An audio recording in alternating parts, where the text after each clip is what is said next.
Welcome to Sacrilegious Discourse. I'm husband. And I'm wife. Together, we're reading the Bible for the very first time. We grew up without religion and wanted to know what all the fuss was about. Well, what have we learned so far? That God is a dick, and apparently some people believe in talking donkeys? We're not trying to pass ourselves off as experts. Nope, we're just reading the Bible for the first time and giving our first take reaction. If you'd like to join us in this venture, you might consider starting at episode 1. Otherwise, jump in wherever you like. All right, let's go read the Bible. Yeah, let's get to it.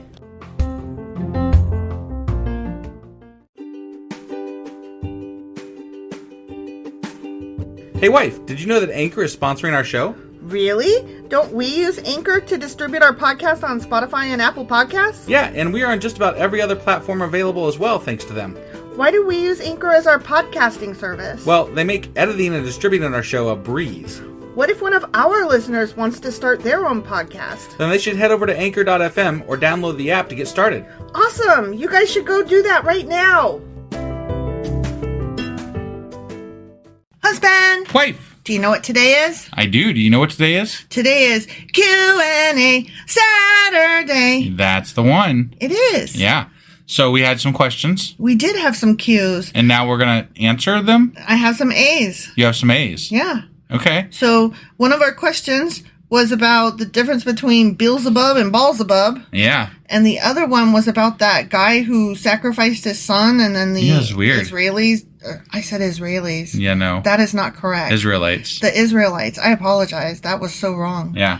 The Israelites were like, oh, sorry you're mad at me and I'm winning. Bye. Right. And we were like, what? That's weird. Yeah. Yeah. So, okay, so let's go answer some cues. Okay. All right. Hey, wife, do you like coffee in the morning? I sure do, husband. Morning, noon, night. Which reminds me, I need to add that to our grocery list because we're running low. Wait, before you do that, check out the website ungodlybrew.com where you can purchase a pound of your favorite flavor of coffee. What if I want more than 1 pound? Either order a larger amount, or better yet, get 10% off by setting up a subscription for every 2 weeks or a month or whatever works for you. Did you set up something special for our listeners? You know I did. Exclusive for our listeners, get an additional 10% off subscriptions by entering the code SACRILEGIOUSCOFFEE at checkout. That's a hellishly good deal. Ungodly Brew is hellishly good coffee. Okay, so about Beelzebub and Baalzebub. Beelzebub and Baalzebub. And also Beelzebul. And Beelzebul? Yeah. Okay. Okay, so here's the short answer. All right. They're the same.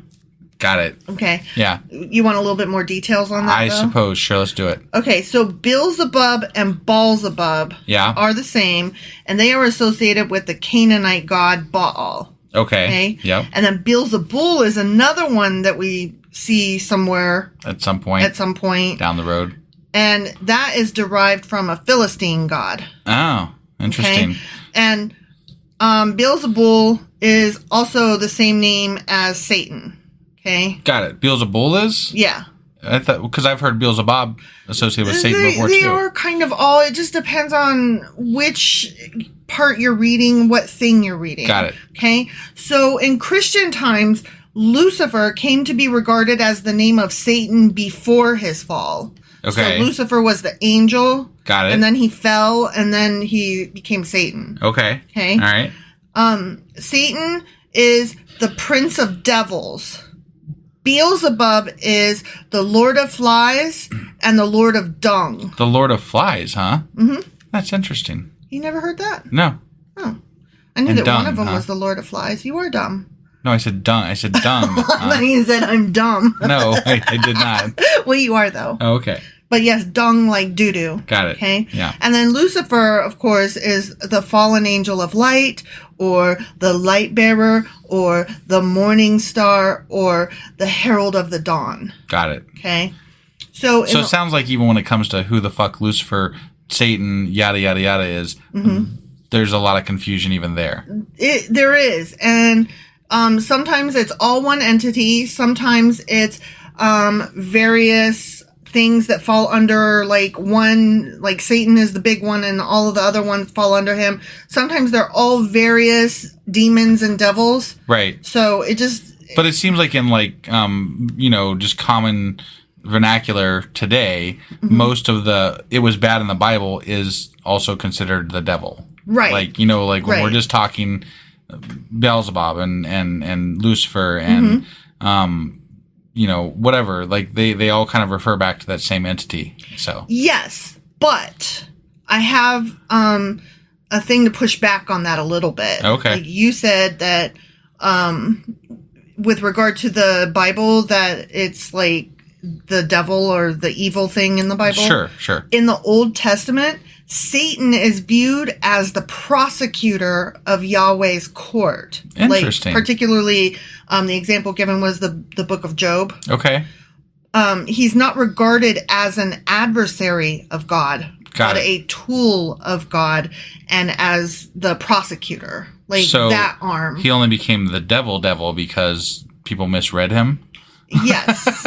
Yes.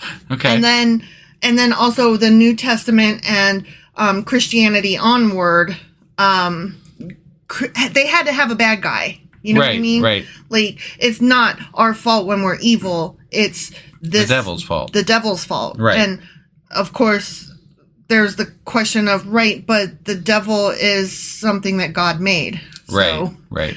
There's that argument back and forth. And that's where you get a lot of like current television that has a sympathetic view of the devil, or that, like the show Lucifer. Right. Shows just this humanizing and, like I said, sympathetic take on it to try to make the story a little bit more palatable. Right. I mean, the devil did go down to Georgia. He did. Right? He did it, but he lost that contest what I heard. He did, yeah. So, Satan's task in that whole, not an adversary, but just a prosecutor. Yeah. His task is to roam the earth, seeking out acts or persons to be reported adversely to the king. Okay. So he's a tattletale, essentially. Yes. Okay. And his function, thus, is the opposite of that of the eyes of the Lord. So, like the angels and stuff. Yeah. Which roam the earth, strengthening all that is good.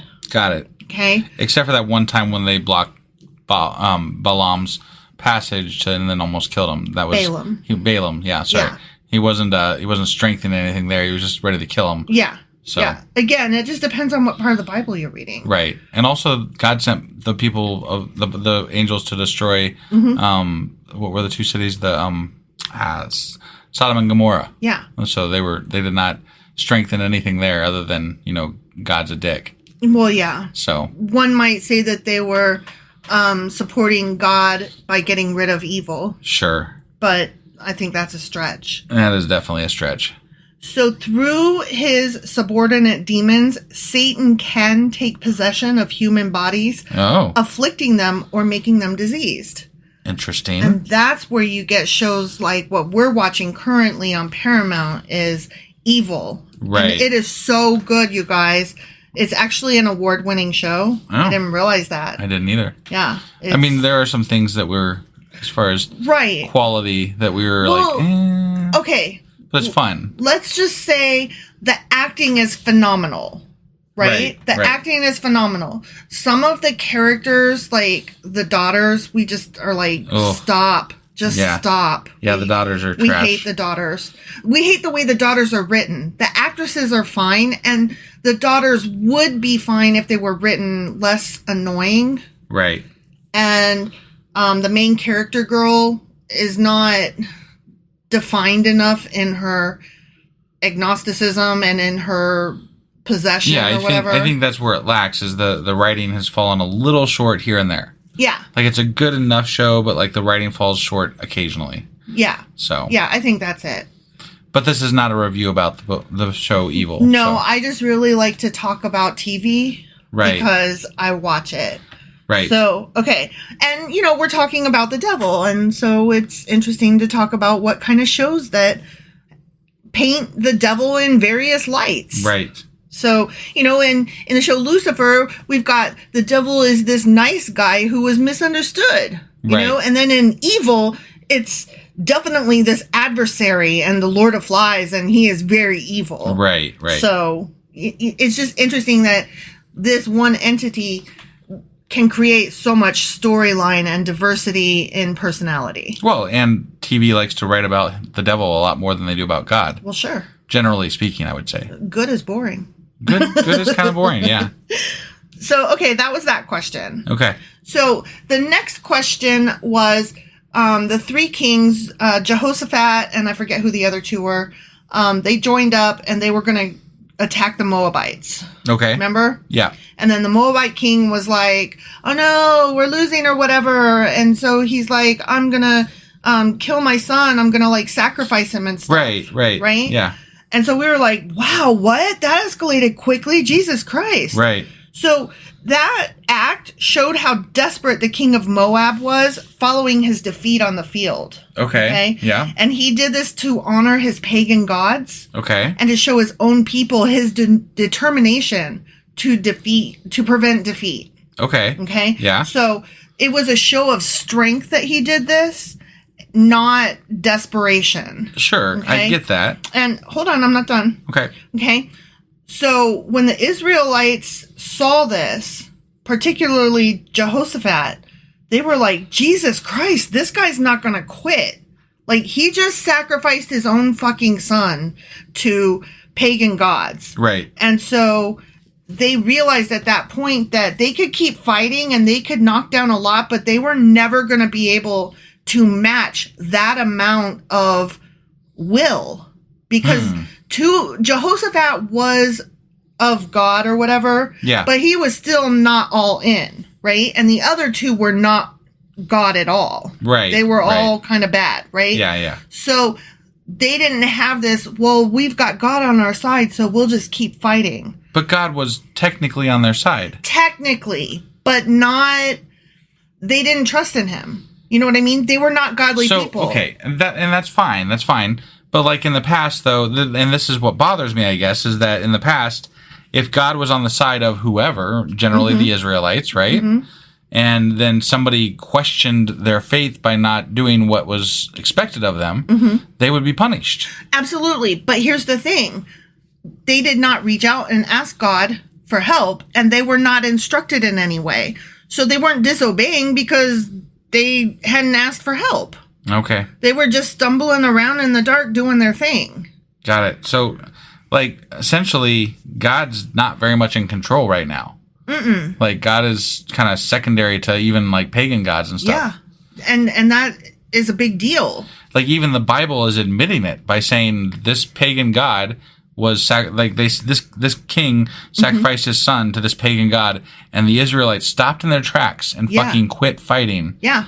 Because this god, according to what was written, this god and the possibility of it existing or whatever was more powerful than Yahweh. Because they were not fully on board with Yahweh. No, I get it. it. But like, it's literally in the Bible that God essentially was defeated by another god. Yes and no. In a way. It was the people's lack of faith and lack of living correctly. The people were defeated by the pagans.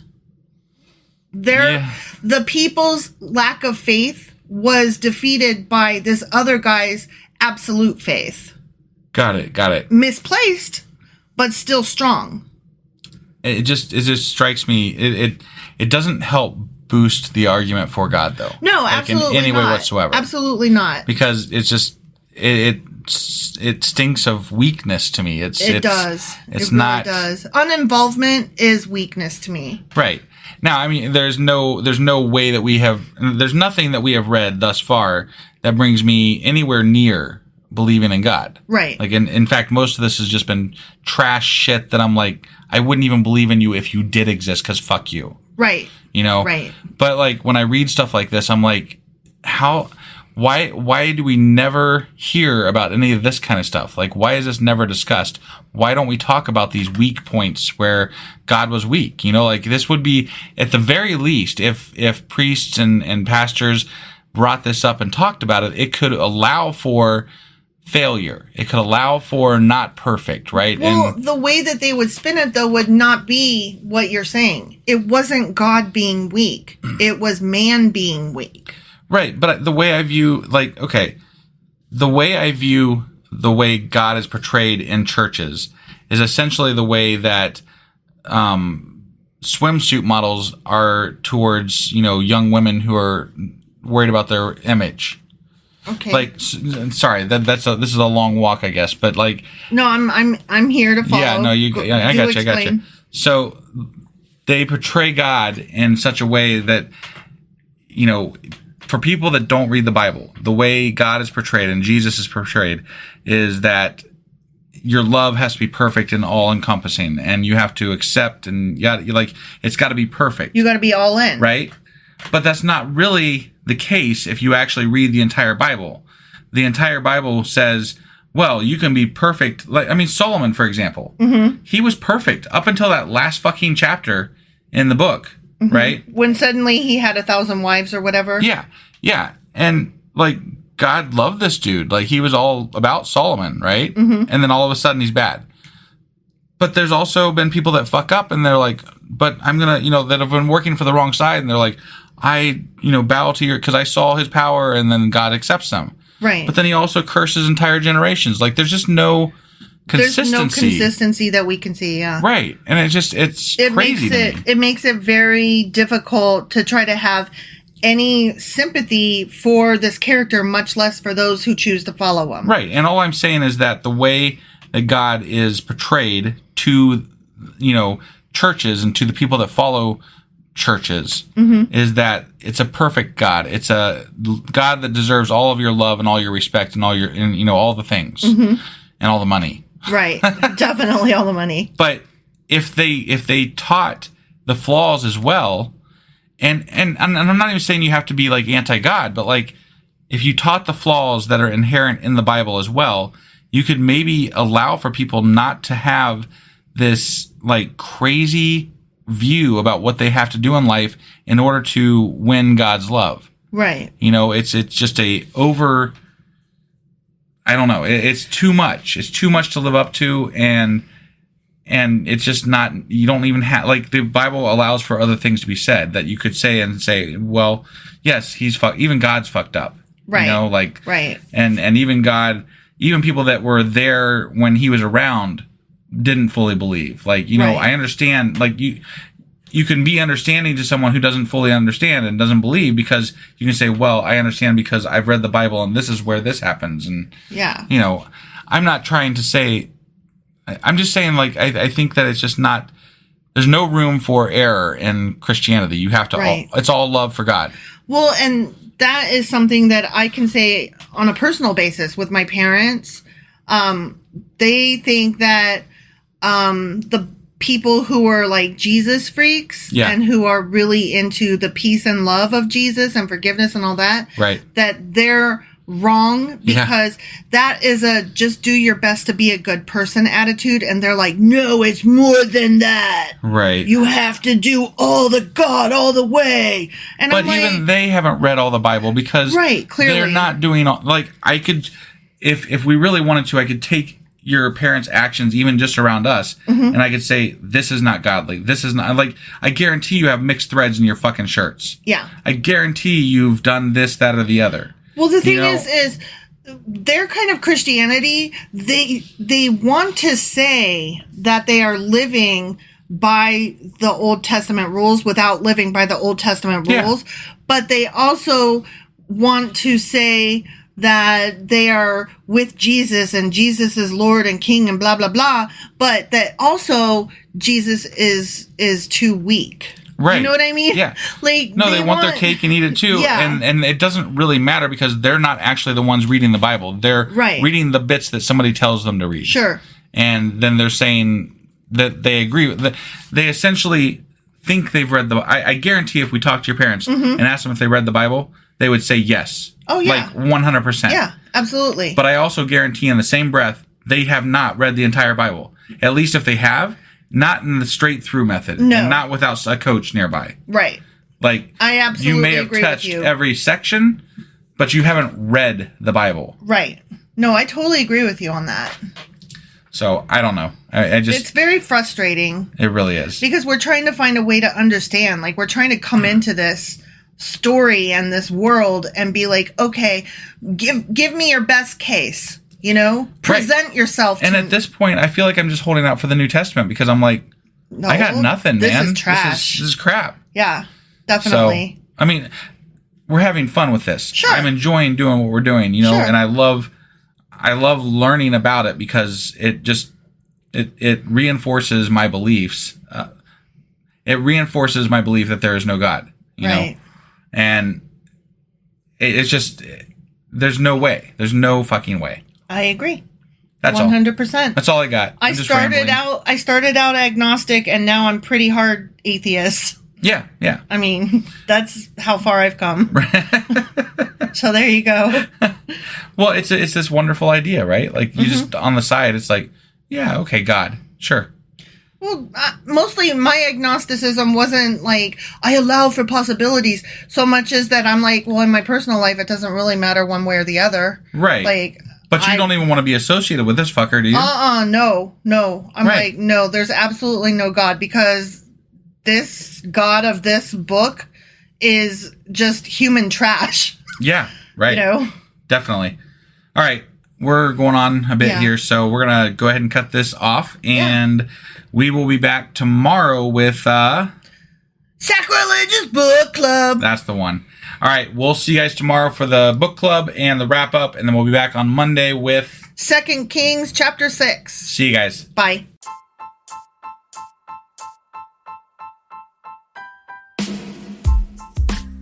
Hey, wife, I guess that's the end? But husband, that's just sad. It doesn't have to be. We are on lots of social media platforms like Twitter. Our handle there is sacrilegious_D. For D's nuts. Oh my God. Stop doing that. Anyway, we're also on Facebook, Instagram, and Pinterest. There's a link to all of our social media sites at our website. Ooh, we have a website? Yeah, it's sacrilegiousdiscourse.com, where you can also find a link to our merch shop. We have a merch shop? Yep, we have podcast-themed clothing, mugs, notebooks, and more, as well as an atheist and science-themed products. Wow, our fans should really go check that out right now. Definitely. They can get in touch with us by sending an email to sacrilegiousdiscourse@gmail.com. But before they do that, we could really use some help. Oh yeah? With what? Well, it's not free running the podcast, and we need some financial support in order to get better equipment, which will free up time so we can concentrate on our podcast and our fans. Okay, so what should they do? Head over to patreon.com/sacrilegiousdiscourse and sign up as a contributor on our podcast. Supporters there receive additional bi-weekly episodes that we record just for our Patreon members for as little as $2 a month. Also, we'd really appreciate it if you would like and subscribe on whatever platform you're using. And Apple Podcast reviews help us out tremendously. Like and subscribe. Leave an Apple review. Join us on Twitter. Support us on Patreon. That's a lot of instructions. Don't forget to say thanks. Thanks. Okay, bye.